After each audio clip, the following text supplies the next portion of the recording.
सदाशिवसमारम्भां शङ्कराचार्यमध्यमाम् अस्मदाचार्यपर्यन्तां वन्दे गुरुपरम्परां श्रुतिस्मृतिपुराणानामालयं करुणालयं नमामि भगवत्पादं शङ्करं लोकशङ्करं शङ्करं शङ्कराचार्यं केशवं बादरायणं सूत्रभाष्यकृतौ वन्दे भगवन्तौ पुनः पुनः ईश्वरो गुरुरात्मेति मूर्तिभेदविभागिने व्योमवद्व्याप्तदेहाय दक्षिणामूर्तये नमः।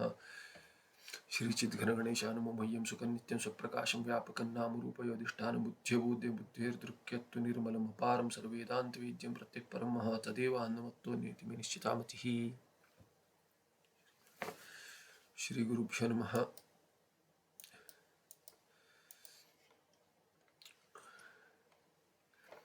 528 सुबसंतते प्रश्न, राजा का प्रश्न। उत्तर मीमांसाया प्रामाण्यम, उत्तर मीमांसा वेदांता वो प्रमाण है ये बतलाते। और तदितर शास्त्राणाम अप्रामाण्य, तदितर माने उत्तर मीमांसा या वेदांता से इतर भिन्न जो है वो शास्त्र अप्रमाण है, ऐसे कह दिया। मोक्ष शास्त्र कह रहे, मोक्ष शास्त्र। शुभ संतति स्वपुत्रोक्तम वच श्रुत्वा पुराणानाम परस्पर विरोध शंकायाः समाधानम च लब्ध्वा सुखी अभूत। सुखी हो गए राजा, क्या सुनकर? कहते अपने पुत्र का ही तर्क दृष्टि का के वचन सुनकर, वचः बहुवचन वचः श्रुत्वा, और पुराण में परस्पर विरोध शंका का समाधान हो गया। परस्पर विरोध है नहीं, भान होता है, पर क्या है कि कार्य ब्रह्म की निंदा हुई है, कारण ब्रह्म की स्तुति हुई है। कारण ब्रह्म की स्तुति के लिए ही कार्य ब्रह्म के उपासन की निंदा हुई है। कार्य ब्रह्म की निंदा नहीं है, कार्य ब्रह्म के उपासन की निंदा हुई है। तो ये सुनकर सुखी हो गया, क्योंकि संशय नष्ट हो गया, संशय से दुख प्राप्त, संशय चला गया, तो सुखी हो गया। परंतु षट्शास्त्राणाम परस्पर विरोध शंका शंका वृत्ति अभावात, शंका निवृत्ति अभावात, शंका निवृत्ति अभावात विशेषतः सुखी न अभूत। सामान्यतः सुख तो प्राप्त हो गया, पर सब संशय नहीं गए, केवल उपासना के विषय का संशय चला गया। अभी कहते हैं कि जो 6 शास्त्र है आस्तिक दर्शन, उनमें भी परस्पर विरोध प्रतीत होता है, तो वो शंका तो रह गई, इसीलिए विशेष सुख प्राप्त नहीं हुआ। अतः यच्छास्त्र विज्ञानिन परमार्थ सत्यम अवबुध्येत किम तच्छास्त्रम सत्यभूतम इति पुनः पुत्रम पप्रच्छ। तो कहते ये कौन सा शास्त्र है? इन 6 दर्शनों में जो वर्णित है उसमें अभी कौन सा शास्त्र है जिसके विज्ञान से, जिसके द्वारा विज्ञान प्राप्त हो और उस विज्ञान से परमार्थ सत्य सत्यम अवबुध्येत, परमार्थ सत्य का ज्ञान हो जाए, शास्त्र का ज्ञान हो जाए और शास्त्र के विज्ञान के द्वारा परमार्थ सत्य का ज्ञान हो जाए, ऐसा शास्त्र। अतः शास्त्र यच्छास्त्र विज्ञानेन परमार्थ सत्यम अवबुध्येत किम तत्शास्त्रम, वो कौन सा शास्त्र है? सत्यभूतम, और वो शास्त्र भी सत्य, माने सत्य का कथन करने वाला सत्यभूत कहने। शास्त्र सत्य नहीं होगा, पारमार्थिक सत्य, पर ये व्यावहारिक दृष्टि से जो सत्य है, माने कोई मिथ्या वचन न कहे। जैसे बहुत सारे दर्शन है, सभी सत्य हो जाएंगे तो परस्पर विरोध नहीं होगा, तो उसमें से बाकी शास्त्र को तो अप्रमाण मानना पड़ेगा। एक ही प्रमाण सत्यभूतम, सत्यभूतम माने ये प्रमाण होगा, सत्य वचन कहेगा जिससे मोक्ष प्राप्ति हो जाएगी। उसको छोड़कर बाकी सब यदि परस्पर विरोध है, यथार्थ उनका दर्शन यदि व्याख्या में प्रतीत प्राप्त होता है और यथार्थ भूत जो कथन है उनके दर्शन का, उसमें यदि विरोध है तो उसको प्रमाण नहीं मान सकते। सत्य शास्त्र के साथ जिस शास्त्र का विरोध है उनको सब अप्रमाण मानेंगे, दर्शन का, शास्त्र का माने दर्शन का। तो 529 में कहते हैं तर्क दृष्टि का उत्तर बताते, तर्क दृष्टि उत्तरम। ऐसे पूछा, पुत्रम पप्रच्छ, क्योंकि पुत्र तो बहुत अभ्यास करके आया है, बहुत ज्ञान है पुत्र के पास, इसीलिए वो लेते हैं। अभी कहते हैं कि इसका भी बता दीजिए तोड़। तो कहते हैं तर्क दृष्टि स्वपितृवचनम श्रुत्वा परम प्रमाण भूतम वचः अब्रवीत। कहते हैं अपने पिता का वचन सुनकर क्या कहा? तर्क दृष्टि ने उत्तर दिया कि परम प्रमाण क्या है, इसका उत्तर देते हैं उत्तर मीमांसा उपदेश एव न वेद विरुद्ध। तो कहते हैं वेद प्रमाण है, तो वेद प्रमाण यदि है तो वेद के विरुद्ध जो होगा वो सब अप्रमाण होगा। वेद के विरुद्ध कौन सा नहीं है वो प्रमाण होगा। तो उत्तर मीमांसा शास्त्री जो है वो पूर्व मीमांसा कर्मकांड जो वेद प्रतिपादन करता है उसके आगे जो आता है ज्ञान कांड या उसका तात्पर्य भूत जो है निश्चय रूप, वही केवल एक दर्शन है जो वेद के विरुद्ध नहीं है। तो कहेंगे पूर्व मीमांसा तो वेद के विरुद्ध नहीं होगा, वो भी तो वेद का पूर्व भाग है कर्मकांड। तो कहते हो कर्मकांड जो है, कर्मकांड वेद के विरुद्ध तो नहीं है, किंतु उनका जो मोक्ष शास्त्र है कि ये स्वर्ग प्राप्ति मोक्ष है, वो तो वेद के विरुद्ध है। माने वेद में जो ज्ञान कांड है वेदांत के विरुद्ध है। तो पूर्व मीमांसा केवल कर्म तक सीमित है, उपासना भी वो भी कर्मांगभूत उपासना तक सीमित है। आगे बाकी सब वो अर्थवाद मानते हैं, इसीलिए वो भी मोक्ष के अंश में अप्रमाण हो जाएगा वेद विरुद्ध होते, क्योंकि वेद का तात्पर्य वेद के अंत में निश्चय के रूप में आता है उपनिषद, उसको वो नहीं मानते। इसीलिए वो दर्शन वेदांत अंश जो तात्पर्य है वेद का उससे विरुद्ध होते हुए वेद विरुद्ध होगा। इसीलिए उत्तर मीमांसा वेदांत एक ही है जो वेद के विरुद्ध नहीं है। इतराणि तु पंचापि शास्त्राणि वेद विरुद्धत्वात् अशुद्धानि अप्रमाणिकानि अप्रामाणिकानि इति। तो ये कहा इति अब्रवीत, ऐसे कह दिया तर्क दृष्टि ने कि बाकी जो है शास्त्र है, पांचों शास्त्र माने पांचों दर्शन जो है वो वेद विरुद्ध होते हुए अशुद्ध है और अशुद्ध होने से वेद विरुद्ध होने से अप्रामाण भी अप्रामाण्यानि, ऐसे कह दिया अप्रामाणिकानि नपुंसक है इसीलिए बहुवचन में शास्त्राणि को अप्रामाणिकानि कह दिया इति। तत्रापि वेद अविरुद्धान अंशान वेद अनुसारित्वात् केचन मंदाधिकारिणः अनुतिष्ठन्ति। अभी कहते हैं कि चलिए कोई अंश जो है, सभी अंश तो विरुद्ध नहीं होगा वेद से, जो अंश वेद के विरुद्ध नहीं है अविरुद्ध है उनका तो अनुष्ठान कर सकते हैं, ऐसा कोई सोचेगा। देखिए वेद से अविरुद्ध साधन बहुत है, अविरुद्ध साधन है किंतु उनका लक्ष्य भिन्न है, या लक्ष्य यही मिल जाएगा कोई कह देगा अरे ठीक है वेद से विरुद्ध कोई साधन नहीं बता रहे पर इस साधन से आपका अद्वैत मोक्ष ही मिल जाएगा, ऐसे किसी ने कह दिया। अरे परमात्मा की प्राप्ति इससे भी होती है, ऐसे कोई कह देगा। इसीलिए वेद अविरुद्ध होने से वो मोक्ष का साधन बन जाएगा ये नहीं है। वेद से अविरुद्ध तो भोजन भी है, भोजन से तो मोक्ष प्राप्त नहीं होगा भोग करते करते, तो वेद से अविरुद्ध होना ये हेतु नहीं होगा कि मोक्ष का साधन होगा, या वो साधन ठीक है कर सकते हैं पर पता रहना चाहिए कि इससे मोक्ष तो नहीं मिलेगा। तो मुमुक्षु के द्वारा तो ये क्या है कि मुमुक्षु के लिए तो साधन नहीं है, साध्य की प्राप्ति के लिए मोक्ष की प्राप्ति, मोक्ष माने मोक्ष इच्छु, मोक्ष का जो इच्छु है उसके लिए मोक्ष ही साध्य है। इसीलिए उसी का साधन उसे ज्ञान ही लेकर चलना पड़ेगा। ज्ञान से भिन्न जो है उपनिषद ज्ञान से भिन्न वो सभी यद्यपि वेद से अविरुद्ध है तो भी क्या है कि वो साधन नहीं बनेगा मुमुक्षु के लिए। तो यहां कह रहे इसीलिए क्या है कि जो उसका अनुष्ठान करते हो तो सब मंदाधिकारी है। तत्रापि वेद अविरुद्धान अंशान, यदि वेद से अविरुद्ध अंश है तो दर्शन क्यों चाहिए आपको? वेद में तो आता है ना, आपको पता है ये वेद से अविरुद्ध है। वेद में जो आता है अविरुद्ध नहीं है, या वेद में जो आता है कहीं और शास्त्र में कथन किया तो उसका पालन कीजिए।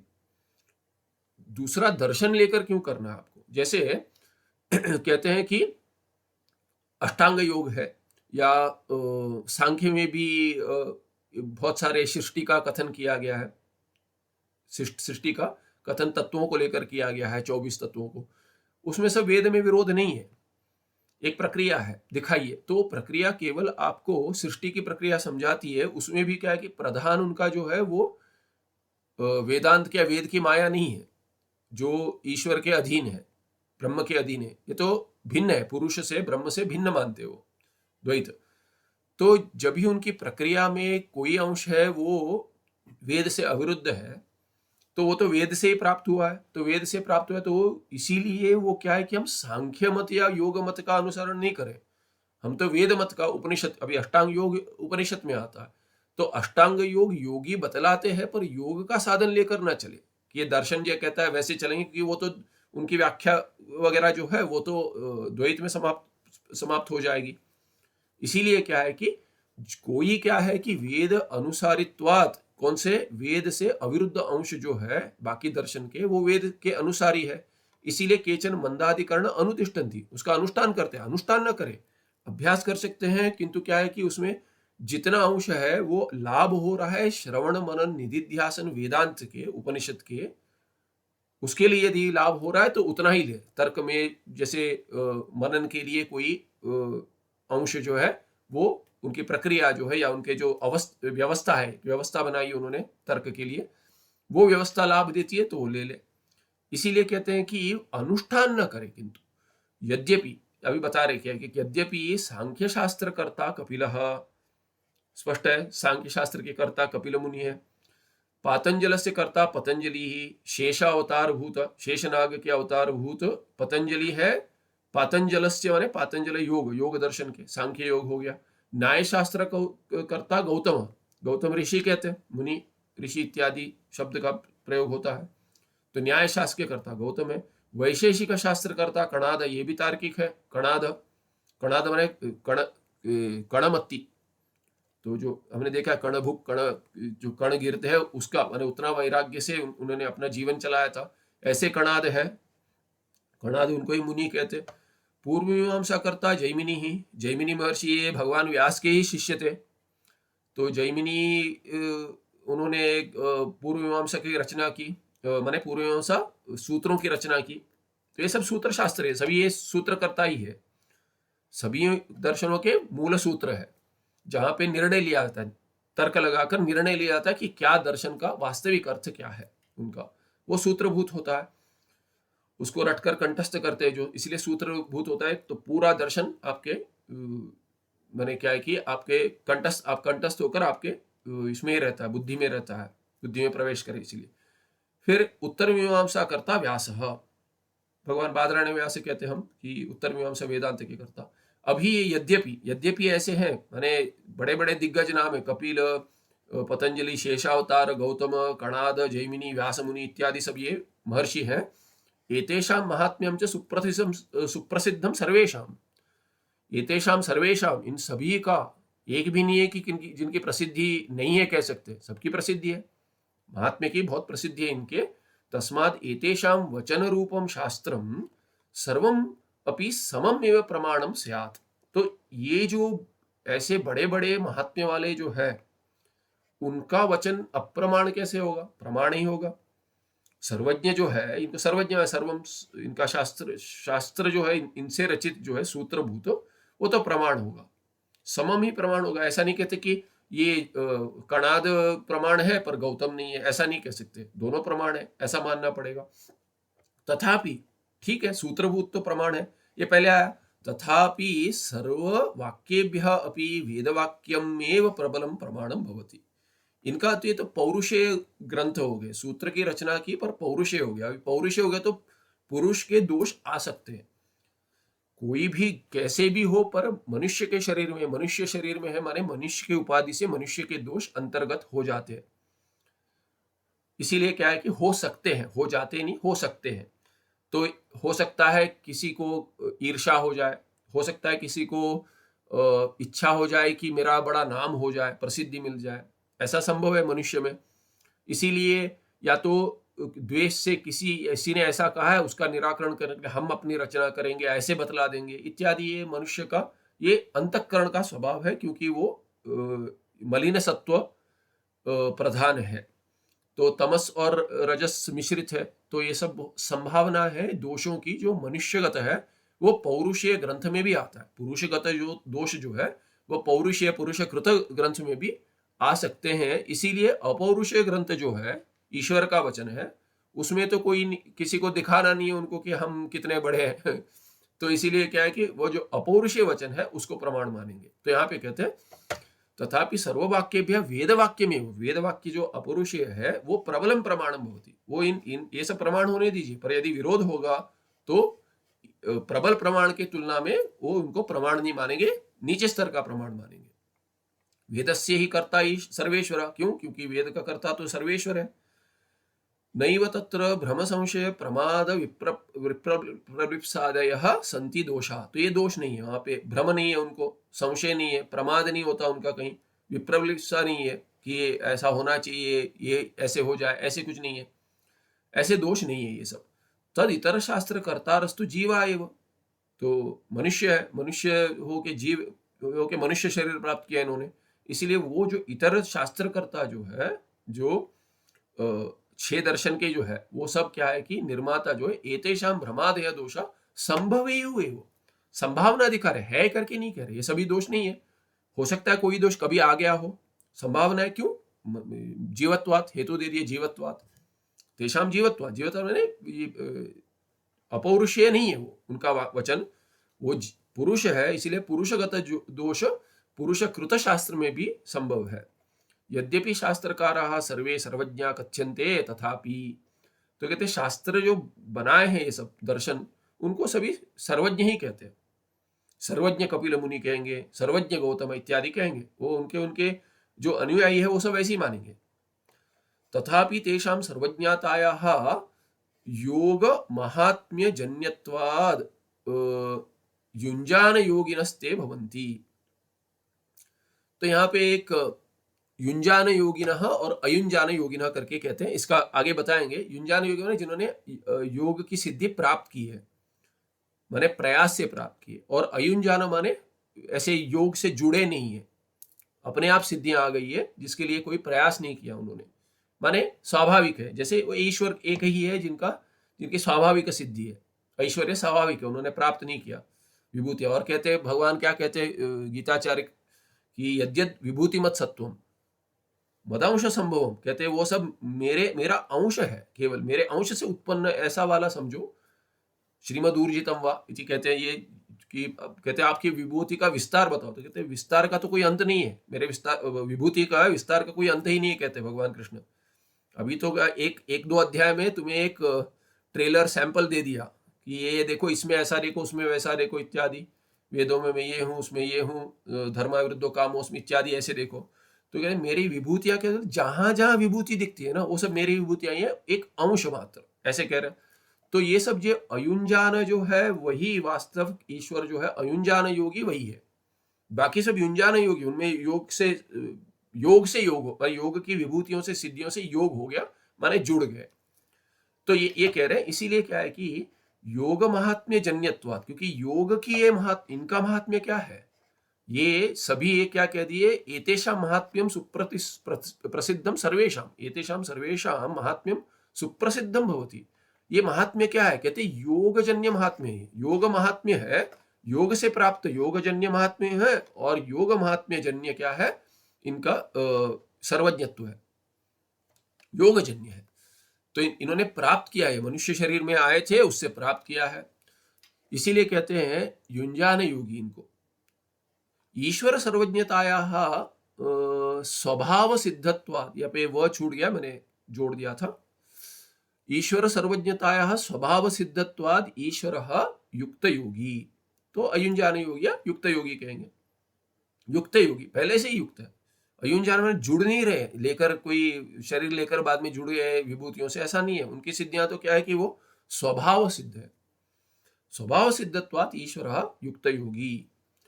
ध्यानेन पदार्थ ज्ञानम यस्य जायते स युंजान योगी। यहाँ पे युज्जान हो गया, युंजान होना चाहिए, जकार नहीं है, ञ होना चाहिए, ञ तालव्य ञ होना चाहिए, युंजान योगी इत्युच्यते। तो कहते हैं ध्यान से जिसका पदार्थ ज्ञान उत्पन्न हो गया उसे सर्वज्ञ कहेंगे। पदार्थ ज्ञान में सभी पदार्थ जानते हैं एक साथ, ऐसा यदि ध्यान से प्राप्त हो गया तो उनको युंजान योगी कहेंगे। जैसे ये दार्शनिक सूत्रकर्ता, यस्य पुनः सर्वदा एकरसतया सर्व पदार्थ गोचर अपरोक्ष प्रतीति ही जायते स युक्त योगी इत्युच्यते।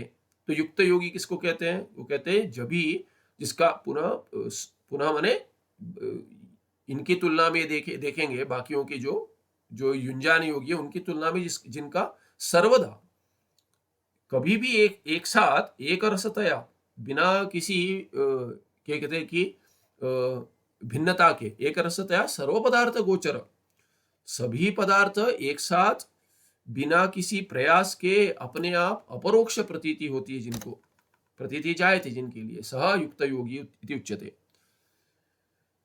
तो ये सर्वदा, सर्वदा माने अभी ये सर्वदा कह दिया तो प्रयास करके पहले काल ऐसा कोई काल ही नहीं था जब भी उनको ये योग सिद्धियां नहीं थी, है ना। तो ये सर्व पदार्थ ज्ञान जिनको अपरोक्ष नहीं था, ऐसा कभी काल ही नहीं था उनका, माने सर्वदा सभी काल में जानते थे, माने स्वाभाविक कह दिए, इसलिए स्वभाव सिद्ध कह दिए। तत्र युक्त योगी कृत वेद है एवं प्रबलम प्रमाणम। तो युक्त योगी ने बनाया है, ये कहते हैं हमारे ये भी इनका योग महात्म्य क्या है, तो कहते हैं आपके योग, आपके गुरुओं की योग महात्म्य जो है, योग महात्म्य जो आपके गुरुओं के है, वो जो है वो प्राप्त है, प्रयास प्राप्त है। तो प्रयास से प्राप्त है, उनसे जुड़े हैं, वो सर्वज्ञ बने, वो सर्वदा था ऐसा नहीं है।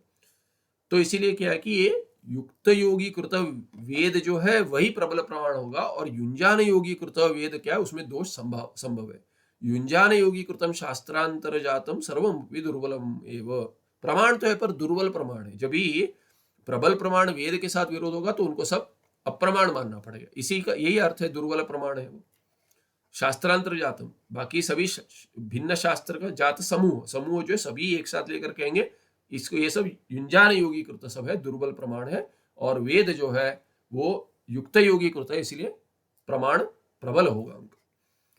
530 में अभी ये कह दिया कि कैसे सर्वज्ञ होते हुए भी प्रबल प्रमाण नहीं मानेंगे, उनका प्रमाण मानेंगे, पर यदि वेद से विरोध होगा जिस अंश में, वहां पे तो अप्रमाण मानेंगे, दुर्बल होते हुए। अतः वेद अनुसारी शास्त्र में प्रमाणम। अभी इनमें से कौन सा वेद अनुसारी वो प्रमाण होगा, क्योंकि वेद प्रमाण है, प्रबल प्रमाण है, उसके अनुसारी होंगे वो प्रमाण होंगे, उसके अनुसारी नहीं होंगे वो दुर्बल होंगे, और दुर्बल कैसे, अप्रमाण कहेंगे। फिर वेद विरुद्धम अप्रमाणम एवं, वेद विरुद्ध दुर्बल कह दिया पहले प्रमाण, अभी कहते हैं कि वो अप्रमाण हो जाएगा, दुर्बल माने अप्रमाण। पंच अपि शास्त्राणि अप्रमाणानि, तो कहते हैं 6 में से हम 5 कहते हैं। बोले क्यों, ऐसा क्या पक्षपात है व्यास मुनि से, ऐसा क्या है, इतना प्रेम है कि हमारे 5 तो नहीं है, आपके वाले वो दर्शन करता होते वो प्रमाण है कैसे। तो कहते हैं पंच अपि शास्त्राणि अप्रमाणानि, क्यों, वेद विरुद्धत्वात्, कहते कि छठा वेद विरुद्ध नहीं है, आपके 5 तो वेद विरुद्ध है, इसीलिए कहते हैं वो वेद विरुद्ध है, इसीलिए अप्रमाण है। ऐसा कोई हमें विशेष लगाव नहीं है, व्यास जी ने कह दिया इसीलिए, व्यास जी ने कह दिया, कपिल जी ने कह दिया, दोनों एक है। जैसे एक अभी दूसरे अध्याय में किसी को पढ़ा रहा था ब्रह्मसूत्र, वहां पे कहते हैं कि अरे सांख्य, दूसरे अध्याय में पहले पाद में सांख्य पूर्व पक्ष है, वो क्या कहता है, अरे कपिल मुनि का शास्त्र है, सर्वज्ञ कपिल मुनि का, ये कैसे अप्रमाण होगा। तो कहते हैं देखिए आपका विरोध तार्किकों के साथ भी है, तार्किकों का विरोध आपके साथ है। अभी कहते हैं आपके कपिल मुनि जो है वो क्या है, सर्वज्ञ है, हाँ, गौतम सर्वज्ञ नहीं है, गौतम मुनि, इसमें क्या प्रमाण है।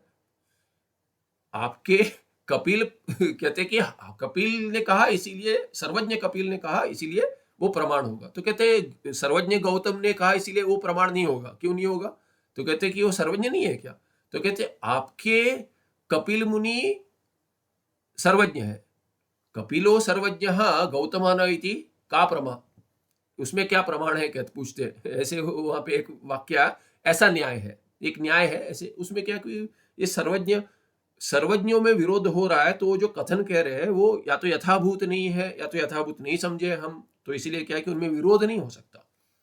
यदि विरोध हो रहा है तो एक को तो हो सकता है दोनों गलत है, या तो एक कोई तो गलत होगा ही होगा, दोनों सही तो नहीं होंगे, संभव ही नहीं है। तो इसीलिए कहते हैं सर्वज्ञ होते हुए भी ये होता है, क्योंकि क्या है कि पुरुष शरीर के दोष है। तो यहाँ पे कहेंगे ये वेद अविरुद्ध जो है वो शास्त्र प्रमाण होगा ना, तो कहते हैं वेद विरुद्धित्व इनका कैसा है, वेद विरोधित्व तेषाम विस्पष्टम निरूपितम। तो पहले ही कह दिया हमने कि वेद विरुद्ध कैसे है कर, क्योंकि उनका सब ऐक्य में निर्णय नहीं होता, अपने बहुत सारे तर्क से भी लगाते हैं, स्मृति ग्रंथ को लेकर अर्थ लगाते हैं, कहते हैं कि ये सर्वज्ञ है हमारे गुरु, इसीलिए उन्होंने कहा है कि वो प्रमाण होगा, इसीलिए वेद को भी बदल देंगे।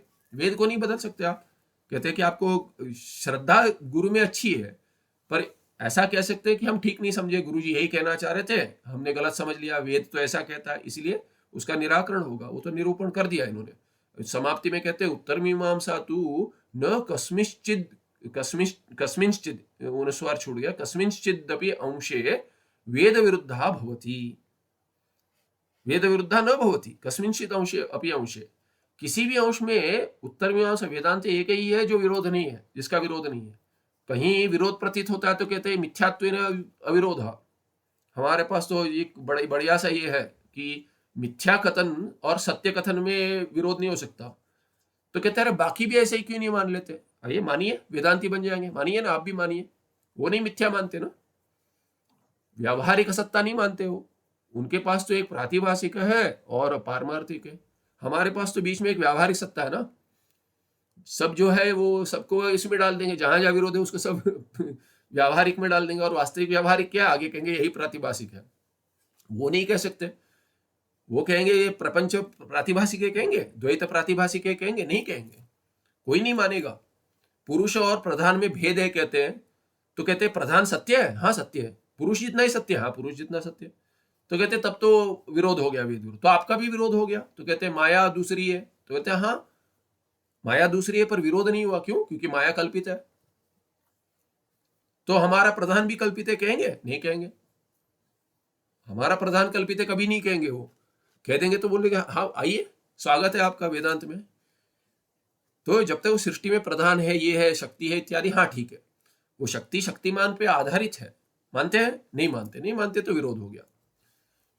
अरे आपका भी उस पर आश्रित है, ये है वो है, कहते हैं आपके भी वो परमात्मा की बिना माया की कोई शक्ति नहीं है, ब्रह्म की, निर्गुण ब्रह्म की, हाँ कहते हैं ठीक है, तब तो ये हो गया आपके परमात्मा के, तो बोलते कल्पित है, वो तो वास्तविक करता ही नहीं है। तो बोले प्रपंच क्या? प्रपंच मिथ्या है, मानिए, आप मानते तो आ जाइए, स्वागत है आपका। नहीं, फिर कोई क्या परमाणु, परमाणु से उत्पन्न हुआ है प्रपंच, परमाणु क्या है? स्वतंत्र है, जड़ है, ऐसा भी नहीं परमाणु जो है वो ईश्वर ने बनवाया है या उनके उनके अधीन है, कुछ नहीं, वो सब नहीं है कथन वहां पे। इसीलिए सब वेद विरुद्ध है। पूर्व मीमांसा क्या है कि वेद में कर्मकांड कहता है, पर स्वर्ग को ही मोक्ष मानता है, कर्म से प्राप्त होगा मानता है, कर्म से जो प्राप्त होगा वो नित्य कैसे होगा? अनित्य कर्म से अनित्य ही प्राप्त होगा। उसको पूछते हैं कि अच्छा ये कर्म समाप्त हो गया, कर्म का फल है, तुमको कैसे पता स्वर्ग मिलता है? तो कहता है वेद बताता है। हाँ ठीक है, तो अभी कर्म समाप्त होने के बाद फल कैसे मिलता?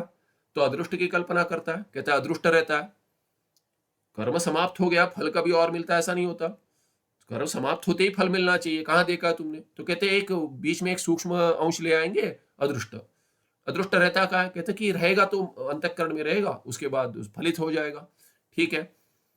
तो कहते हैं कर्म समाप्त होने के बाद, कर्म तो समाप्त होगा तो फल समाप्त नहीं होगा, फल भी समाप्त होगा, तो नित्य मोक्ष कैसे होता है? स्वर्ग यदि सुख स्वरूप है, ठीक है, सबको इष्ट है सुख, इसलिए सबको स्वर्ग चाहिए, ये भी हम मान लेते, न्याय। और कर्म कोई बिना फल के नहीं होगा, इसलिए कोई जिस भी कर्म का वेद में फल नहीं बताया उसका फल स्वर्ग होगा, ये भी यदि मान लेंगे, अभ्युपगमवाद हाइपोथेसिस, तो भी अनित्य होगा कि नित्य होगा? अनित्य ही होगा। फिर अंत में क्या कहते हैं? ठीक है अनित्य होगा तो क्या है, अनित्य होगा, होने दीजिए, हम फिर जन्म लेंगे, एक छोटा सा जन्म लेंगे, 101 वर्ष का जन्म ले लेंगे, कर्म करेंगे, और उसके बाद क्या है कि फिर बहुत लंबा हजारों वर्ष का स्वर्ग प्राप्त करेंगे। तो पूछते हैं हम कि ये सब ठीक है, कल्पना बहुत सुंदर है, पर ये तुम्हें मनुष्य जन्म मिलेगा, ये किसने कहा? फिर से कौन लिख के देगा? कौन, कोई प्रमाण है कि तुम्हें मनुष्य जन्म ही मिलेगा फिर से? ठीक है मिलेगा, ऐसा मान लेते हैं, मिल भी गया तो तुम वेद का ही साधन करोगे, इसमें क्या ये है? वेद करोगे तुम नास्तिक नहीं बनोगे, इसमें क्या प्रमाण है? कोई प्रमाण नहीं है।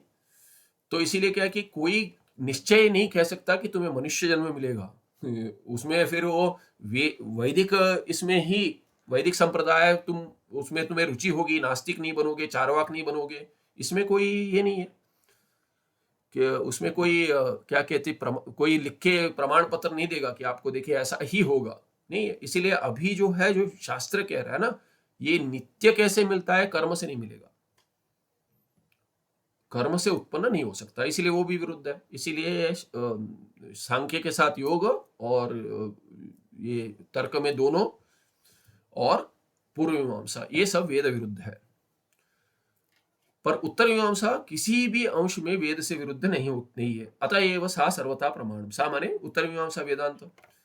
शास्त्रांतराणि अपि क्वचिदंशे वेदानुसारितां तत्र दृष्ट्वा मंदधियः केचन विश्वसन्ति। ये मूल में जो कहा था कि मंद बुद्धि जो है, जिनकी बुद्धि जरा धीमे चलती है, कि कोई भी कहता मान लेते, या तो भोले होते करके भी कहते अरे ये भी कह रहे, अरे ठीक ही कह रहे होंगे, हमारे लाभ के लिए कह रहे, क्यों नहीं साधन करें। तो कहते हैं देखिए आपका जन्म कितना लंबा है पता नहीं, क्यों व्यर्थ करते हो समय इसमें। ऐसे कहेंगे तो कहेंगे अरे ठीक है, क्या है, चलो सबसे प्रेम से रहो, सब कहते हैं वो करो, हमारे लाभ के लिए कह रहे, ऐसे करते भी ये भी मंदधी वाले ही है। तो कहते हैं शास्त्रांतराणी क्वचिद अंशे वेदानुसारिताम तत्र दृष्टवा। देख कर कह रहे ये शास्त्र भी वही कह रहा ना, आपका शास्त्र भी यही कहता है, अरे हाँ ये भी वही कह रहे, बहुत सारे यही कहते श्रवण मानसिक क्रिया है, कहते पहले हुआ था, पहले बताया था उनको मैंने, फिर बोले अरे हमारा जप मानसिक क्रिया है, हमारी उपासना मानसिक क्रिया, तो आपका श्रवण भी मानसिक क्रिया है। मतलब बहुत अंतर है भाई। मैंने उदाहरण दिया कि देखिए आप बहुत सारे कुछ इकट्ठा करते हो, अच्छे क्या है कि पुण्य कमाने के लिए मूर्तियां लाते हो, ये करते हो वो करते हो इत्यादि करोगे। और दूसरा क्या है कि घर में क्या है कि कचरा हटाने के लिए आप झाड़ू मारोगे। दोनों एक है? दोनों एक तो नहीं है ना। झाड़ू मारने की क्रिया और इकट्ठा करने की क्रिया दोनों एक है क्या? दोनों एक। तो यार ये उदाहरण बैठ नहीं रहा है, मैं समझा रहा हूं, बैठ कैसे नहीं रहा है, बैठ रहा है तो नहीं ये उदाहरण हमारे इसमें नहीं घट रहा है। मतलब मैं गलत कुछ नहीं कह रहा हूं, मैंने बोला दोनों का क्या अंतर है ना, कि आप पुण्य इकट्ठा कर रहे हो, उपासना और कर्म में, जप में इत्यादि पुण्य इकट्ठा करे हो, संकल्प ले पुण्य चाहिए आपको, ये चाहिए वो चाहिए, या तो दर्शन करना है भगवान का, जो भी है, जो भी संकल्प है उसके लिए आप मानसिक क्रिया हो, वाचिक हो, कायिक से आप पुण्य इकट्ठा कर रहे हो। और ये झाड़ू मारना जो है ना, कि ज्ञान से, मन के बिना नहीं होगा, इसका अर्थ नहीं है कि मन प्रधान है उसमें। मैंने बोला आपको प्रत्यक्ष प्रमाण, जहां पे आप शब्द सुनते हैं श्रवण इंद्रिय द्वारा, वो जैसे काम करता है, और शब्द प्रमाण उससे भिन्न है, उनमें विरोध है, उनमें विरोध है माने उनमें साम्य नहीं है, एक ही नहीं है, वो शब्द प्रमाण अलग है। शब्द प्रमाण कैसे काम करते, क्योंकि कान से सुनता हूं इसीलिए वो प्रत्यक्ष नहीं हो जाएगा। शब्द प्रमाण प्रत्यक्ष प्रमाण नहीं है, शब्द प्रमाण अलग छठा प्रमाण है ना, या तो तीसरा प्रमाण है, बाकी शब्द मानते।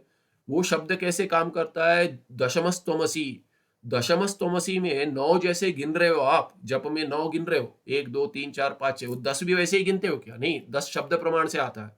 तुम 10वें हो कहते हैं ना, वो जो कहानी है जिसमें वो 10वां उनको लगता है कि डूब गया, नदी पार होते समय 10 में से एक डूब गया, मर गया, इसीलिए शोक ग्रस्त होकर मोह में रो रहे हैं। तो जाते जाते कोई गुरु बता रहे थे कि देखो गिनो, तो पता चल जाता है उनको कि ये 9 है, अभी आप तुम 10वें हो, दशमस्तमसी तुम 10वें हो। तो तुम 10वें हो जैसे काम करता है ना, वो सब बाकी मोह हटा देता है, ज्ञान हटा देता है 10वें का। वो वैसे नहीं होता है जैसे आप प्रत्यक्ष 9 को गिन रहे हो, वैसा प्रत्यक्ष नहीं है ये अपरोक्ष है, वो स्वयं आपका स्वरूप ही है वो। तो उसने तो अज्ञान हटाया ना, अज्ञान भी सुनना तो पड़ा। तो जैसे आपने सुना या बोला, प्रत्यक्ष से देखा, वैसे आप अपने आप को नहीं देख रहे हो। जैसे आप बाकी 9 को देख रहे हो, वैसे अपने आप को नहीं देख रहे हो, इंद्रियों के द्वारा नहीं देख रहे हो। इसलिए बीच में इंद्रिय तो चाहिए, पर इंद्रिय हटाने के लिए चाहिए, वो कुछ लाने के लिए नहीं चाहिए। जो आप हो जप में ऐसा नहीं है। मैंने बोला जप भी ऐसा हो सकता है, नहीं ऐसे नहीं कह रहा हूं। हाँ, वो ऐक्य में नहीं सिद्ध होगा, पर त्वम पद के निश्चय में सिद्ध हो सकता है जप भी। इसीलिए जप में भी क्या कहते, कोई भी मंत्र ले हो, कोई भी मंत्र लोगे आप, वो मंत्र क्या है कि जब करते करते करते, मंत्र हो, नाम हो, जो भी हो, वो बाकी सब वृत्तियों को हटा देगा। उससे बाकी वृत्तियां हटा रही आपने। पर इसको भी अगर पकड़ के चलोगे तो आपको लौकिक या पारलौकिक का फल मिलेगा, मोक्ष तो नहीं मिलेगा। तो इसमें क्या करते हैं, इसीलिए जब करते समय जैसे राम राम राम, यही सबसे सहज नाम कहते, कभी भी ले सकते हैं, राम का नाम ले रहे, तो राम नाम लेते लेते राम राम राम करके बाकी सब हट गया, एक राम ही चल रहा है। उसके बाद वो जोर से चलता है, मैंने तेजी से चलता है, राम राम राम राम, जितना जो करते उतना स्पीड बढ़ता है, वेग बढ़ता है। उसके बाद जब ये आप उसको धीमे करेंगे तो 2 नाम के बीच में कोई विचार नहीं रहा, वो सब हट गया। बहुत प्रयास करके आपने सभी को हटा दिया, केवल राम नाम रह गया। और राम नाम जब ये पता नहीं है कि राम ईश्वर है और मुझसे अभिन्न है, वहां तो ज्ञान उत्पन्न हो जाएगा। यदि वैसे श्रवण से पता चल गया कि राम तापनी उपनिषद, ऐसे राम जो है वही मेरा स्वरूप ही है, क्योंकि राम ईश्वर का नाम है। वो वाले राम जी नहीं जो दशरथ के पुत्र थे, पर वो तो एक रूप था उनका, नाम रूप। वो उसको छोड़कर जो उनका वास्तविक स्वरूप है ईश्वर जो जगत करता, उसके साथ ऐक्य हो जाएगा तो ठीक है, ज्ञान उत्पन्न हो जाएगा। पर उसमें जब काम नहीं कर रहा है, वहां पे तो मनन काम कर रहा है, जो श्रवण हो गया उसका उपनिषद का। यदि आप केवल जप कर रहे हैं तो क्या है कि वो राम, दो राम नाम के बीच में यदि कुछ मानसिक वृत्ति नहीं बनी तो क्या बचा? आप स्वयं बचे स्वरूप में। वो तम पद का निश्चय हो जाता है वहां पे कि कुछ नहीं है, वहां पे मन में कुछ वृत्ति नहीं चलो, मन प्रतीत नहीं होगा। सूक्ष्म शरीर नहीं है, स्थूल की प्रतीति नहीं हो रही है, क्योंकि स्थूल से तो हटकर आप सूक्ष्म में चले गए। सूक्ष्म में भी राम नाम की वृत्ति बन रही है केवल, वो भी छूट गई तो कुछ रही नहीं। तो क्या होगा? शुद्ध त्वम पद का प्रतिबिंब होगा, आनंद स्वरूप जो है। इसीलिए क्या है कि वो फिर भी सीमित होगा, जैसे समाधि में सीमित होता है। पर वो क्या है कि दोनों एक नहीं है, एक हटाता है, दूसरा जमा करता है। तो जो पुण्य कमाते हैं वो मानसिक क्रिया, और जो मानसिक क्रिया सब हटाकर, शब्द के द्वारा शब्द हटाकर आपके स्वरूप का बोधन कराती है, वो मानसिक की क्रिया नहीं है, वो शब्द प्रमाण भिन्न है। मन चाहिए इसका अर्थ नहीं कि मानसिक की क्रिया है। ठीक है, ये संदर्भ में बता दिया। इसीलिए क्या है कि सब एक है, सब एक। यहाँ कहते हैं ना, शास्त्रांतरणे भी क्वचित अंशी वेदानुसारिताम तत्र दृष्ट्वा मंदधिया केचन विश्वसन्ति, वहां विश्वास कर लेते हैं। तो जब से मोक्ष हो जाएगा, नाम साधन से मोक्ष हो जाएगा, ये होगा, वो श्रवण हुआ है तो ठीक है, बाकी सब साधन सब बाधाएं हटाने के लिए मान सकते हैं, वो सभी मानते हैं। क्योंकि जिन्होंने बाधा हटाने का साधन चित्त शुद्धि के लिए पहले नहीं किया था, वो श्रवण के बाद भी करते हैं। कोई यदि संन्यास नहीं लिया तो संन्यास लेने के बाद तो वो भी नहीं करना चाहिए। जब के लिए केवल वो हंस गायत्री होगा, ऐसे कुछ होगा, बाकी और कुछ नहीं। या तो रुद्र कर सकते हैं, बाकी वेद वगैरह नहीं कर सकते। वास्तविक वेद वगैरह नहीं करना चाहिए। वेद का बहुत सारे कि वेद पाठ करते रहते संन्यास के बाद, नहीं करना चाहिए। वेद का वो कर्मकांड का अंग है, उसमें रुद्र उपनिषद है। इसलिए रुद्र में क्या है कि नाम जो है वो ईश्वर के रूप में है, इसलिए वो सब भिन्न है। जो जहाँ पे वो उपनिषद का अर्थ लगता है वो भिन्न है। मांगना जो है वो सब ये दे दो वो दे दो, वो सब नहीं है, वो सब नहीं करना। स्तुति इत्यादि भी वास्तविक क्या है कि स्तुति करते हैं पर कुछ चाहिए नहीं, कर लेते हैं लोक संग्रह के लिए, पर वो सब उसमें सन्यासी में वास्तविक सन्यासी को अधिकार ही नहीं है।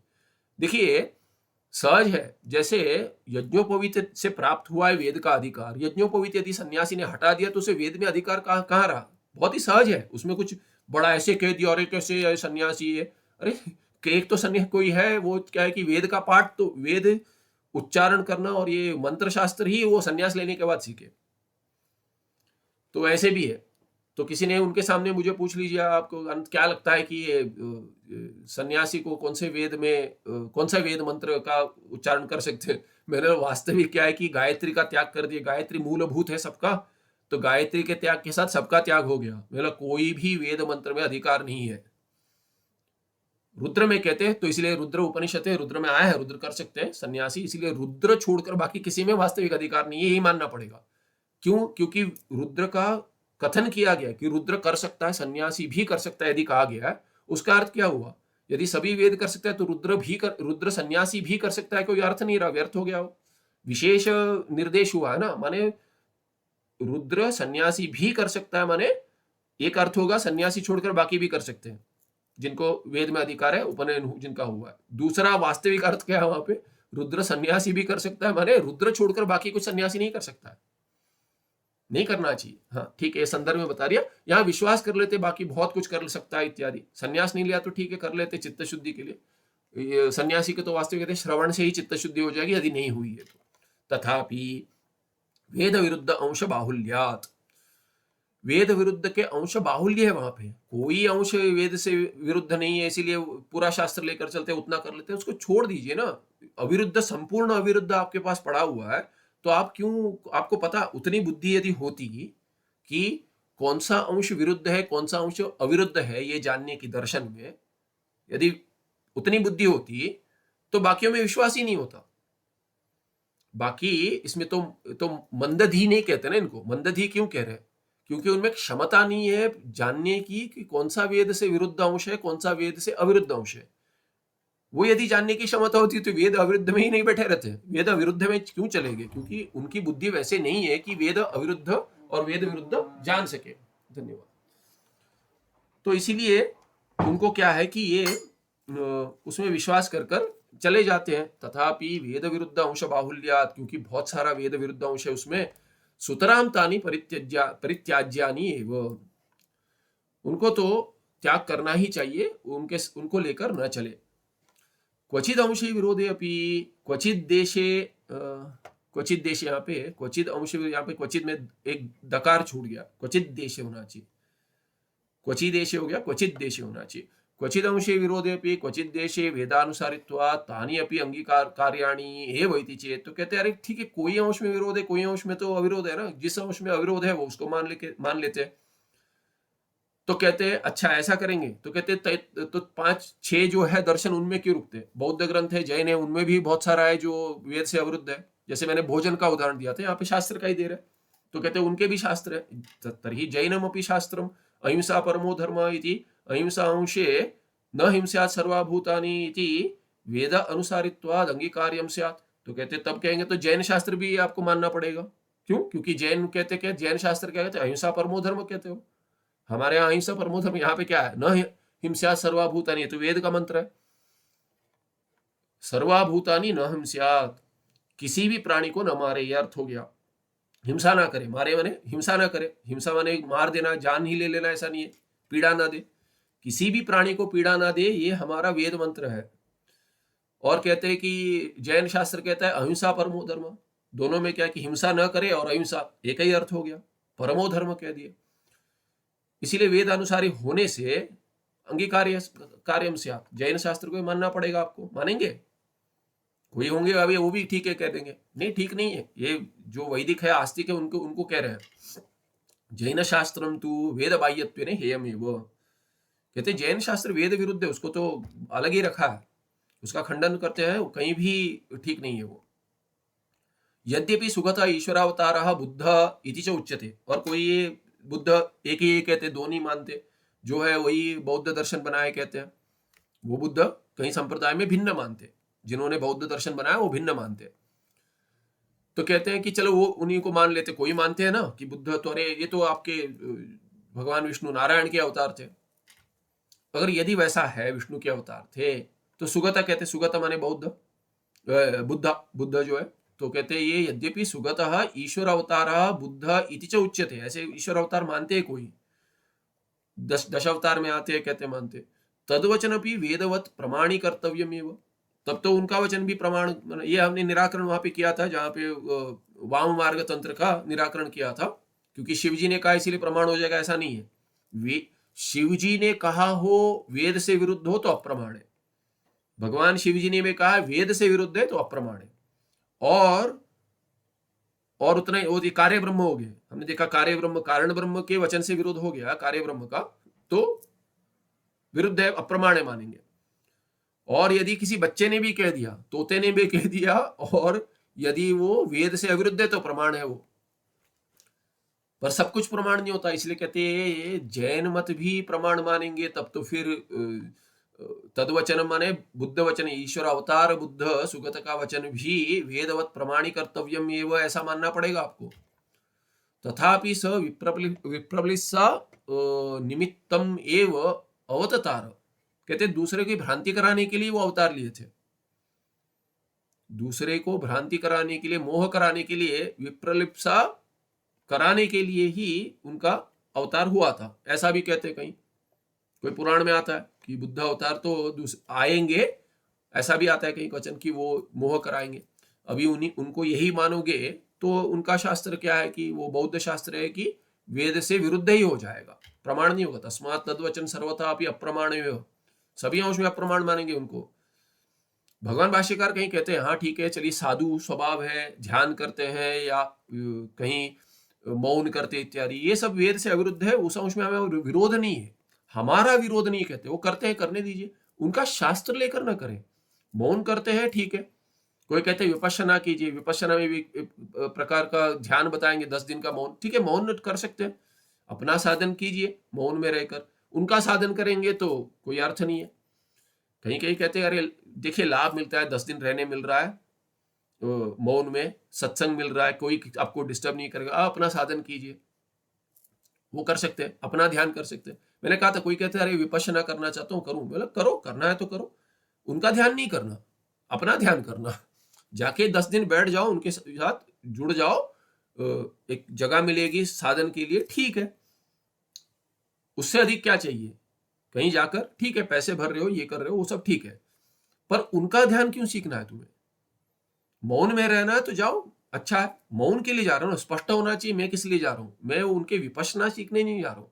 उनका वास्तविक साधन तो क्या है कि 10 दिन मौन में रहना है, वो बड़ा साधन है, उसके लिए जाओ।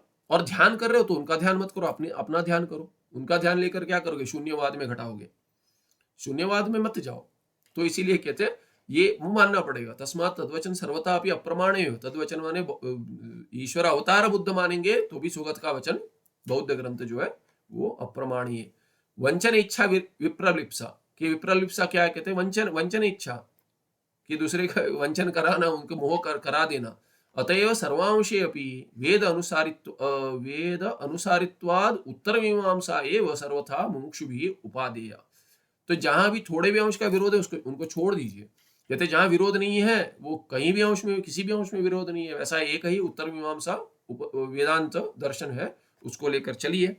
मुमुक्षु के द्वारा उसी को ग्रहण करना चाहिए, ग्रहण होना चाहिए मुमुक्षु द्वारा, क्योंकि वो वही साधन है। उत्तर मीमांसा ही सूत्रात्मना श्री वेद व्यासेन अकारी। इसीलिए उत्तर मीमांसा शास्त्र जो किसी भी अंश में वेद से विरुद्ध नहीं है, वो तो व्यास जी ने बनाया, इसीलिए वो प्रमाण है। ब्रह्मसूत्र तद व्याख्यानानि च नाना रूपाणी अनेक कृतानि च, अनेक कृतानि होना चाहिए, कब यहाँ पे कट गया आधा, तो अनेक कृतानि बहुतों ने इन पे भगवान व्यासाचार्य के ब्रह्मसूत्र हमने देखा कि 50 से ऊपर उन्होंने तो एक ये बनाती सूची बनाई थी, उसमें देखा नाना रूप है वो सब। वो नाना रूप का अनेक है, नाना रूप है, सबका अभ्यास न करें। अपना अभ्यास पहले संपूर्ण करें, बाकी का आप कर सकते हैं, पर वो क्यों चाहिए? तथापि भगवत पूज्य चरण श्री शंकराचार्य कृतम भाष्यात्मकम व्याख्यानमेव तद्वेद अनुसारी वर्तते। उनमें भी क्या है कि देखिए वेद अनुसारी सूत्र कर दिए, बाकी दर्शन है उनसे हटाकर अपना दर्शन जो वेद से अविरुद्ध है वो एक ही है। अभी उस पे भी वेद विरुद्ध व्याख्या लिख ली बहुतों ने, वेद विरुद्ध व्याख्यान कर दिया वेद अविरोधी सूत्र में। अभी इस ये जो है ना, इससे समझ में आता है कि कैसे संभावना है कि बाकी 5 जो मूलभूत सूत्र है, मूल सूत्रभूत जो है ग्रंथ, वो कैसे वेद के अविरुद्ध न हो, संभावना है, किंतु उनके व्याख्यान जो अभी है वो सब वेद विरुद्ध है। पहले ऐसे ही घटाया था, पहले जब भी कहा था, तर्क दृष्टि की दृष्टि बताई थी, समन्वय किया था कि सभी क्या है कि 18 विद्यास्थान जो सब प्रमाण है, उसमें ये दर्शन भी आ गए। तो दर्शन कैसे प्रमाण कहते हैं? मूल सूत्र का कोई विरोध नहीं है शास्त्र के साथ, पर उसके व्याख्यान द्वैत में घटाते, ऐसे उन्होंने अर्थ लगाया था। तो ऐसे संभावना है, क्योंकि देखिए हमारा ही जो दर्शन है उसमें सूत्र प्रमाण, इसीलिए पूरा वेदांत दर्शन प्रमाण है क्या? तो कहते नहीं, उसमें जो व्याख्यान जो है कोई ठीक है कोई ठीक नहीं है। जैसे भगवान भाष्यकार का की व्याख्या ठीक है, भाष्यात्मक जो है वो व्याख्यान में वेद अनुसारी है। इसीलिए कहते हैं भगवान शंकराचार्य जो है, शंकर शिव जी के अवतार थे, इसीलिए उनका भाष्य ठीक है, ये नहीं है। वेद अविरुद्ध होने से ठीक है, किसी भी उसमें वेद से विरुद्ध नहीं है, इसीलिए ठीक है, इसीलिए वो प्रमाण है। यदि वो स्वयं कहते यदि ऐसे कुछ विरुद्ध कहे, श्रुति को ही मत मानो कहते, कहीं वो श्रुति को मत मानो कहते, माने जहां ठीक नहीं लग रहा, माने उनका किसी ने कहा था कि शंकराचार्य ने कहा है भाष्य इसलिए प्रमाण नहीं, आप कहते भाष्य में जाएंगे, भाष्य में जाकर अर्थ लगाएंगे, ऐसा नहीं है। भाष्यकार कहते हैं वो प्रमाण इसीलिए क्योंकि वो वेद विरुद्ध कभी कहते नहीं है। वेद विरुद्ध कहेंगे तो वो उस अंश में वो उसका भी त्याग करना पड़ेगा, ऐसी श्रद्धा होनी चाहिए। हाँ, पर श्रद्धा ऐसी भी होनी चाहिए कि ये भगवान भाष्यकार जो कह रहे वो विरुद्ध नहीं है, वेद विरुद्ध नहीं है। अभी देखिए वेद विरुद्ध है नहीं है, उसके लिए वेद का अभ्यास है क्या हमारा? अभी कोई है नहीं जिनका वेद का अभ्यास ऐसा है कि जो कहे कि देखिए भगवान भाष्यकार ने ऐसे कहा। ऐसे कहने वाले कोई है नहीं। यदि कोई ऐसी सिद्धि हो तो भिन्न बात है, और किसी ने कहा भी नहीं है। कोई कहेंगे वो सब क्या उनका पूरे अंश में उनका विरोध है, ऐसे व्याख्यान करते हैं जो वेद अंश में पूरा विरोध है, तो वो कहाँ त्रुटि दिखाएंगे? इसीलिए कहते जो भगवान भाष्यकार शंकराचार्य का जो है वही व्याख्यान वेद अनुसारी वर्तते, ये हेतु है वहां पे। इसीलिए कि वेद अनुसार न इतराणी, बाकी इतर जो है वो वेद अनुसारी नहीं है, वेद विरुद्ध है। पंचम तरंगे च एतर उक्तम, ये 5वें अध्याय में आ चुका है। तस्मात् शास्त्रांतराणि सर्वाणि अभी पंच अप्रमाणानि एव, इसीलिए पांचों बाकी जो है अप्रमाण हो जाएंगे। भगवान व्यासाचार्य का जो उत्तर मीमांसा शास्त्र है वही प्रमाण है। क्यों? वेद अविरुद्धत्वात्। और उस पर भाष्य है, उसमें बहुत सारे वेद विरुद्ध व्याख्यान है, उसमें भगवान भाष्यकार का ही व्याख्यान ठीक है, इसीलिए वो भी वेद अविरुद्धत्वात् हेतु। 531 में कहते हैं शास्त्रांतराणि, अन्य शास्त्र जो है शास्त्रांतराणि अप्रमाणानि इत्यतः हेयानि तत्र दृष्टांत हेतुश्च कथ्यते। तो कहते कि शास्त्रांतर जो है वेद विरुद्ध है, इसीलिए अप्रमाण है, इसीलिए उनको छोड़ दीजिए, उसको छोड़ना चाहिए, त्याग करना चाहिए उनका। और उसमें दृष्टांत क्या है और हेतु क्या है वो बतला रहे। ये 521 से 531 और 32 होना चाहिए। हेतु लिख रहे अस्मिन् तरंगे पूर्वं शास्त्राणां सर्वेषां मोक्ष उपयोगिता तर्कदृष्टि सारग्राही विवेक वशाद अभिहिता। तो कहते ये आया है पहले, हो सकता है 521 और 22 में आया हो। कहते इसी तरंग में आया, इसमें क्या है, पूर्वम शास्त्राणाम सर्वेशम, सभी शास्त्रों का क्या है, मोक्ष उपयोगिता, ये अष्टादश विद्यास्थान जो है वो तर्क दृष्टि के सार ग्राही विवेक के वश में ये दिखा दिया था कि तर्क दृष्टि से के मुख से बुलवाया था, है ना। उसने अभ्यास करके देखा कि ये समन्वय कर दिया उसने। यथा कश्चित शत्रु असीना रुग्णम कंचिद अछिन्नत तदा बहिः रुधिरागमनाद दैवगत्या तद रोग निवृत्तिरभूत। एक बढ़िया उदाहरण दे रहे, कहते देखिए दृष्टांत क्या है कि कोई रोगी है, कुछ रोग है किसी को, ठीक है, योद्धा है, रोग है, तो कहते शत्रु के साथ कोई ये कर रहे थे, क्या कहते कि जब ये युद्ध चल रहा था तभी शत्रु का अस्त्र लग गया, तलवार लग गई और वो भाग कट गया जहां रोग था, और रोग ठीक, और क्या है कि रक्त बह गया तो रोग जिस भाग में था शरीर के वो रक्त के द्वारा बह गया, तो रोग नहीं रहा। तो शत्रु ने निवारण किया क्या रोग का आपका, सत्य भी है, पर उस उद्देश्य किया क्या, उसने तो मारने के उद्देश्य किया, आपका रोग ठीक हो गया, तो कहते ब्लेसिंग इन डिस्गाइज कह देंगे, तो ये हो गया। तो कहते यथा कश्चित शत्रु असीना, असी माने वो शस्त्र तलवार, रुग्णम कंचिद अछिन्नत, तो किसी रोगी को उसने मारा, तदा वही रुधिर रक्त गमनाद दैवगत्या, तो कहते कि ऐसा प्रारब्ध था कि कैसा था, मरा तो नहीं, चोट ऐसी आई कि वो रोग चला गया, तद रोग निवृत्तिरभूत, रोग की निवृत्ति होगी, रोग चला गया। तत्र सारग्राही पुरुषः स्वशस्त्रुम हंतारम असित पाणिनम अपि उपकारकत्वेनैव मन्यते। तो कहते यार आपका बहुत उपकार हुआ, आपने मुझे मारा, देखिए ऐसा ही वर्षों से ठीक नहीं हो रहा था, आपने कैसे ठीक कर दिया पता नहीं। आप तो मारे क्या कहेंगे कि अरे you are a god sent, साक्षात भगवान हो मेरे लिए। शत्रु है, मारने आया है, तो ये कहते हैं ऐसा होता है, ऐसे मानता है वो। तथा शास्त्रांतरेण, ये शत्रु है बैठे शास्त्रांतर, तो कहते हैं अभी कहते तथा शास्त्रांतरेण अपि येन केनापि प्रकारेण अंतःकरण शुद्धि नैश्चल्य उत्पत्ति वशात् संसाराद विनिवृत्तस्य पुरुषस्य वेदानुसारी निश्चय करणात् मोक्षो जायेत इति न एव अत्र आग्रह सर्वथापि कर्तुम शक्यते। तो कहते हैं ऐसे मान लेते कहीं चित्त शुद्धि प्राप्त हो गई किसी शास्त्र से, किसी प्रकार से, येन केनापि प्रकारेण, कहीं सुभाषित आता है येन केनापि प्रकारेण प्रसिद्ध पुरुषो भवेत, प्रसिद्ध हो जाओ कहते हैं, कुछ भी कोई प्रकार, वह हुक और क्रुक कहते हैं अंग्रेजी में, तो हुक और क्रुक ये ऐसा है। तो कहते हैं किसी प्रकार से, किसी शास्त्र से क्या हो गया, कोई प्रकार से अंतःकरण शुद्धि और नैश्चल्य, माने जो कर्म से चित्त शुद्धि मिलती है और उपासना से एकाग्रता मिलती है, वो उत्पत्ति हो जाती है किसी को, इसीलिए उत्पत्ति वशात क्या है, संसाराद विनिवृत्तस्य पुरुषस्य, संसार से हट गया, चित्त शुद्धि प्राप्ति संसार से हट गया, वेद अनुसारी निश्चय करना, कैसे हट गया, कहते वेद अनुसारी निश्चय हो गया उसको, कि चित्त शुद्धि होगी, निश्चय हो गया, अरे वेदांत से ज्ञान से मोक्ष होता है, श्रवण कर लेते, श्रवण कर लिया, गुरु के पास जाकर सब मिल गया। चित्त शुद्धि कैसे होती? कहते शास्त्रांतरण। चित्त शुद्धि तो किसी दूसरे शास्त्र से हुई थी, उसके बाद वेदांत से। वेदांत कहता है देखो चित्त शुद्धि होगी, ये इत्यादि कर्म योग करो। वो तो मैं पहले ही करके आ गया कि कर्मयोग किया, कहते किसी इस प्रकार से करके कुछ कुछ करके आ गया, हो गया, चित्त शुद्धि हो गई। क्या किया क्या नहीं किया मुझे ही नहीं पता, कहते वो सब बता नहीं सकता, हो गई। जैसे ये न के न प्रकार ने हो गई, कहता क्योंकि कुछ अंश बचा था वो हो गया, हो गया, ठीक है। मोक्षो जाए तो मोक्ष हो जाएगा उसको वेद अनुसारी निश्चय करने से। श्रवण करेगा तो हो जाएगा, अपने आप तो नहीं होगा। वेद अनुसार निश्चय कैसे हो जाएगा? न एव अत्र आग्रह सर्वथापि कर्तुम शक्यते। कैसी प्रकार से किसी को हो गया, कोई उदाहरण देते, देखिए भगवान रमण महर्षि ने तो कुछ साधन नहीं किया, उनको वेदांत की अपेक्षा थी क्या?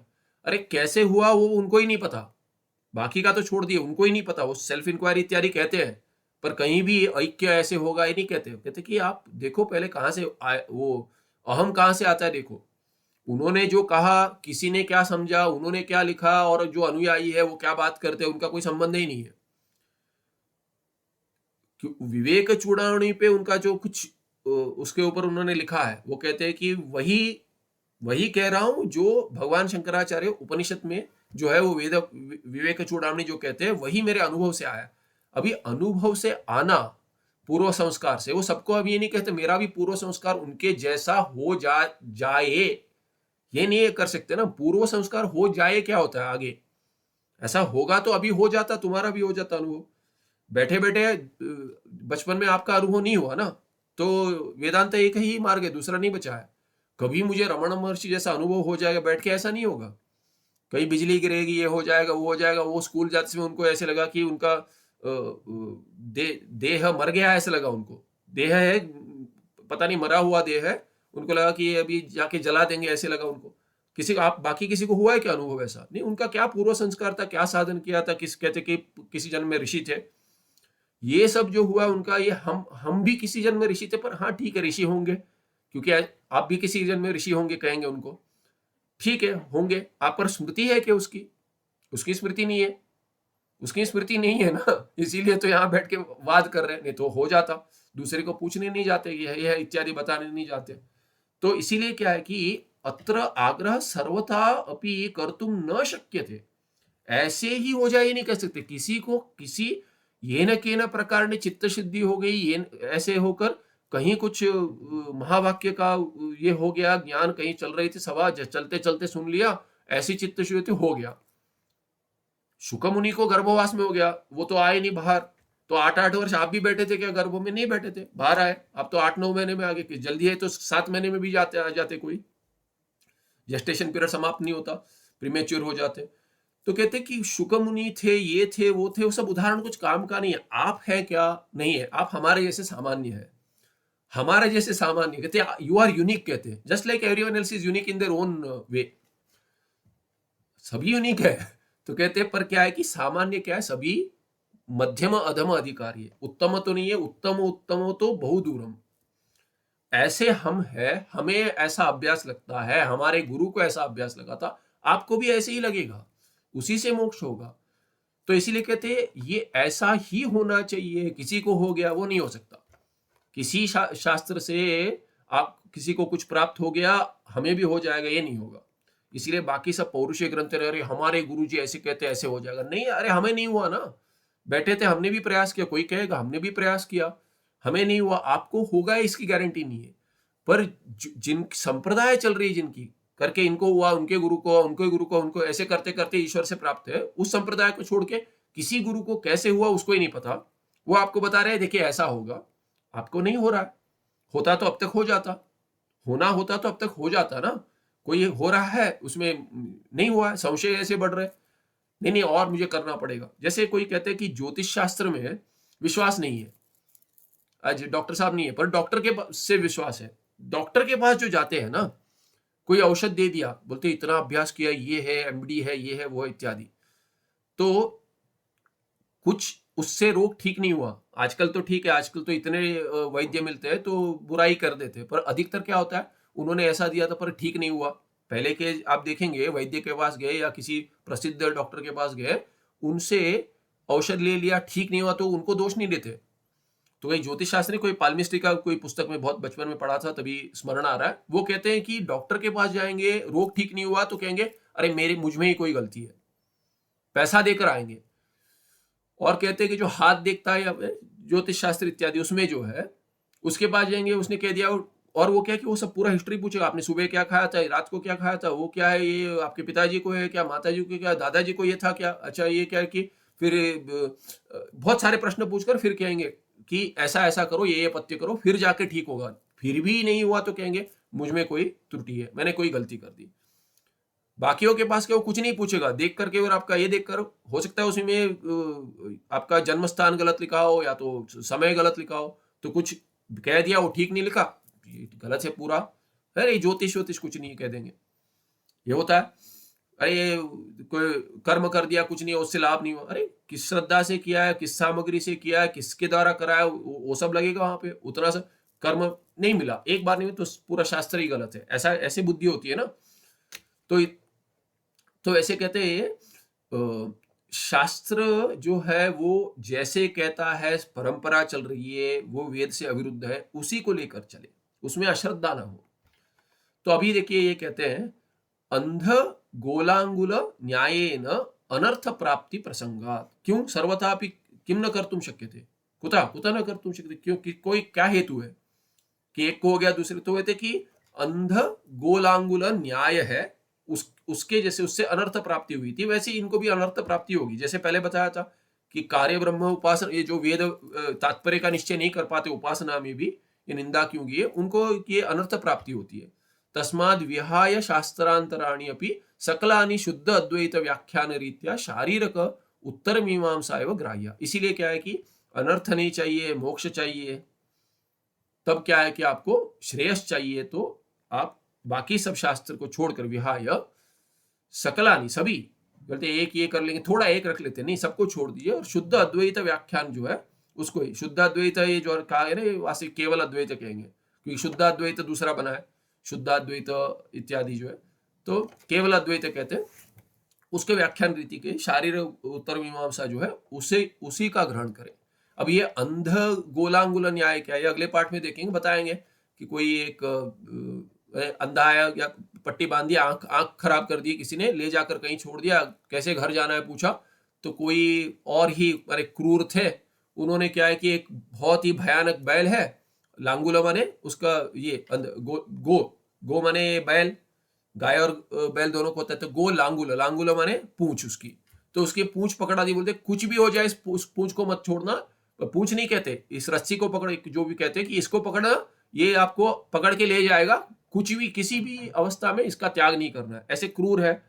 तो ऐसे क्रूर कोई आपको उसको भेज दिया, अंधा है देख नहीं पाया, तो बैल कहाँ कहाँ कूद रहा था, तो इसका तो अनर्थ ही हो गया। पहले तो केवल घर छूट गया था, अभी तो शरीर भी छूटने की अवस्था होगी, क्योंकि फट गया शरीर सब खींच के। तो ये बताएंगे 532 में, अगले पाठ में देखते हैं। सुखम नित्यम सब